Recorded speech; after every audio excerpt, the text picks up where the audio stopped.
میرے والد صاحب رحمۃ اللہ علیہ کے پاس دہلی مرکز میں بنگلے والی مسجد میں بیٹھا ہوا تھا، تو میرے والد صاحب نے کہا کہ بیٹا جو لوگ حج کرنے اور عمرہ کرنے جا رہے ہیں وہ اللہ کے مہمان ہیں۔ ابن ماجہ میں یہ حدیث ہے۔ میرے والد صاحب نے کہا، میں نے کہا ابا ہم تو مہمان بنے نہیں، اب وہاں تو ہم جا سکتے نہیں۔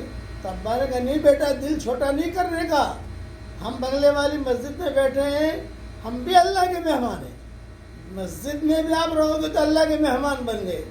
بس فرق اتنا ہے کہ وہ جو مکہ مدینہ آ رہے ہیں وہ ذرا وی آئی پی مہمان ہیں، وہ فرسٹ کلاس والے ہیں، ہم ذرا سیکنڈ کلاس والے ہیں۔ پھر میں نے کہا ابا ہم فرسٹ کلاس والے کیسے بنیں گے؟